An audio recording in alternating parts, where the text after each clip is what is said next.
Hi all, ഇന്നത്തെ video എന്ന് പറയുന്നത് 2025 നമുക്ക് എങ്ങനെ കുറച്ചുകൂടെ പ്രൊഡക്റ്റീവ് ആക്കാം, നമുക്ക് നാളെ ഒരു ബെറ്റർ ആക്കാം എന്നുള്ളതിനെ ഫോർ എ ബെറ്റർ ടുമോറോ എന്ന് വേണമെങ്കിൽ പറയാം. അങ്ങനെ ഒരു വീഡിയോ ആണ് കേട്ടോ.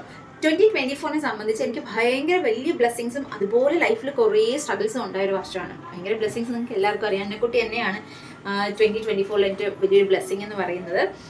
പിന്നെ ലൈഫിൽ ഒരുപാട് പാഠങ്ങൾ എനിക്ക് കഴിഞ്ഞൊരു 2023 തൊട്ട് ഒരുപാട് കാര്യങ്ങളിൽ ഭയങ്കര റിയലൈസേഷൻസ് എനിക്ക് വന്നുകൊണ്ടിരിക്കുന്നു. ഒരുപാട് കാര്യങ്ങൾ നമുക്ക് അക്സെപ്റ്റ് ചെയ്യാൻ പറ്റാത്തതും അല്ലെങ്കിൽ നമ്മൾ ഭയങ്കര സ്ട്രഗിൾ ചെയ്ത് ലൈഫിൽ കുറേ കാര്യങ്ങളൊക്കെ നമ്മൾ അക്സെപ്റ്റ് ചെയ്യും. അങ്ങനെ ഒരു വർഷം 23, 24, 25 അത് കണ്ടിന്യൂ ചെയ്തുകൊണ്ട് പോവാണ്. അപ്പം ഒരു ബേബിയൊക്കെ ആകുമ്പം നമുക്ക് ശരിക്കും പറഞ്ഞു കഴിഞ്ഞാൽ കുറേയൊക്കെ നമുക്ക് പ്രൊഡക്റ്റീവായിട്ടൊന്നും ചെയ്യാൻ പറ്റില്ല. നമ്മൾ ഒരേ പാറ്റേണിൽ ലൈഫ് ഇങ്ങനെ മൂവ് ഓൺ ചെയ്തുകൊണ്ടിരിക്കും. കുറേ ആകുമ്പോൾ നമുക്ക് കുറച്ച് മൂഡ് സ്വിങ്സ് ഒക്കെ വരും. അങ്ങനത്തെ കുറേ കാര്യങ്ങളൊക്കെ ഉണ്ട്. അപ്പോൾ ഞങ്ങൾ 2024 ലാസ്റ്റിൽ ഞാനും ശ്രീയും കൂടെ ഒന്ന് ട്രൈ ചെയ്തതാണ് കേട്ടോ. ഒരു ടു ഡു ലിസ്റ്റ് എഴുതി വെക്കുക. നൈറ്റ് നമ്മൾ ടു ഡു ലിസ്റ്റ് എഴുതി വെച്ചിട്ട് നാളെ നമ്മളത് എങ്ങനെയാണ് നമുക്ക് നടക്കുന്നുണ്ടോ എന്ന് നോക്കുന്നുണ്ടായിരുന്നു. അപ്പം ഡിസംബറിൽ എനിക്ക് തോന്നുന്നു ഡിസംബർ ഒരു പകുതി തൊട്ടാണ് നമ്മളത് സ്റ്റാർട്ട് ചെയ്യുന്നത്. പഴയ ഒരു ടു ഡു ലിസ്റ്റിൻ്റെ ഒരു ബുക്കൊക്കെ ഉണ്ടായിരുന്നു. അപ്പോൾ അതിൽ ഞങ്ങളിങ്ങനെ രണ്ടുപേരും എഴുതി വെക്കുമായിരുന്നു. അപ്പം ഞങ്ങൾക്ക് കുറേ കാര്യങ്ങൾ ചെയ്യാൻ പറ്റുന്നുണ്ട്. അതിനകത്ത് എഴുതി വെക്കുന്ന കാര്യങ്ങൾക്ക് നമുക്ക് കുറച്ചുകൂടെ ചെയ്ത് തീർക്കണം എന്നുള്ളൊരു നമുക്ക് സ്വയമേ തോന്നും. നമ്മളിതൊക്കെ ഇന്ന് പ്ലാൻ ചെയ്തില്ലേ, അപ്പോൾ നമുക്ക് ഇത് ഇന്ന് ചെയ്യണം എന്ന് നമുക്ക് തോന്നും. എല്ലാ കാര്യങ്ങളും നമുക്ക് അക്കായിട്ട് എഴുതി വെച്ചേക്കുന്നതൊന്നും ചെയ്ത് തീർക്കാൻ പറ്റില്ല. അത് ഡിപ്പെൻസ് ആണ്. കാരണം കുഞ്ഞുണ്ട്, എല്ലാവരുടെ ലൈഫും അങ്ങനെയാണ്. ഓരോരോ തിരക്കുകൾ നമുക്ക് അൺഎക്സ്പെക്റ്റഡ് ആയിട്ട് ഒരു കാര്യം വന്നു കഴിഞ്ഞാൽ നമ്മൾ പ്ലാൻ ചെയ്ത പോലെ നമ്മളുടെ ഡേ പോവില്ല. പക്ഷെ എനിക്ക് തോന്നുന്നു കുറച്ചുകൂടി നമുക്ക് ഓർഗനൈസ്ഡ് ആയിട്ട് കുറച്ചുകൂടി പ്രൊഡക്റ്റീവ് ആയിട്ട് ചെയ്യാൻ പറ്റുന്നത് നമ്മളൊരു പ്ലാനർ വാങ്ങിയാൽ നന്നായിരിക്കും തോന്നിയിട്ട് ഞങ്ങൾ വാങ്ങിയതാണ്. 2025 സ്റ്റാർട്ട് ചെയ്യാനായിട്ട് 2024 ഞങ്ങൾ പർച്ചേസ് ചെയ്തതാണ് കേട്ടോ, ഡയറ്റ് ടു ഡ്രിം. അപ്പോൾ ഇതിലെന്ന് പറയുന്നത് ഒരു ടു ഡു ലിസ്റ്റ് ഉണ്ട്.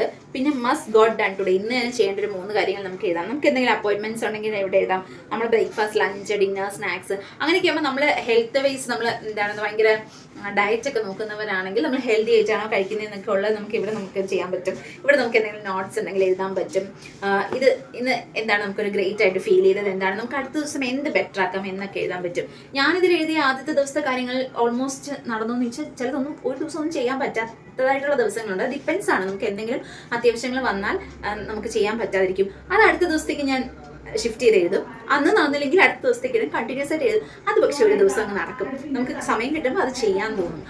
അപ്പോൾ ഈ പ്ലാനർ വന്നതിന് ശേഷം എനിക്ക് കുറച്ചുകൂടി പ്രൊഡക്റ്റീവ് ആവാൻ പറ്റി. എനിക്ക് നാളെ എങ്ങനെ ഒരു ബെറ്റർ ആക്കാൻ പറ്റും, കുറച്ചുകൂടെ ഓർഗനൈസ്ഡ് ആയിട്ടൊക്കെ എനിക്ക് ഫീൽ ചെയ്തിട്ടുണ്ട്. അപ്പോൾ ആർക്കെങ്കിലും വേണമെങ്കിൽ ഫ്ലിപ്കാർട്ടിലുണ്ട് കേട്ടോ. ഇത് 291 റുപ്പീസ്, ഇത് പ്ലസ് 18 സൂപ്പർ കോയിൻസ് എന്തോ വെച്ചിട്ടാണ് പർച്ചേസ് ചെയ്തത്. പക്ഷേ ഇത് വർത്ത് ആണ്. എനിക്ക് നന്നായിട്ട് വർക്കൗട്ട് ചെയ്ത കാര്യമാണ്. ഇപ്പോൾ ആരെങ്കിലും നമുക്ക് ഭയങ്കര മൂഡ് ഓഫും നമുക്ക് ലൈഫൊക്കെ ഒന്ന് മൂൺ ആവുന്നില്ല, നമുക്കൊരു സ്ഥലത്ത് സ്റ്റക്കായി പോയിട്ടുണ്ടെന്ന് ഫീൽ ചെയ്യുന്നുണ്ടെങ്കിൽ നിങ്ങൾ ഇതൊന്ന് വാങ്ങിച്ചിട്ട് ഒന്ന് ട്രൈ ചെയ്ത് നോക്കൂ. നിങ്ങളെ കൊണ്ട് പറ്റുന്ന കാര്യങ്ങൾ ചെയ്ത് മുന്നോട്ട് പോകാൻ നോക്കൂ. നല്ലൊരു ബെറ്റർ ടുമോറോ നിങ്ങൾക്ക് കിട്ടും. ബൈ.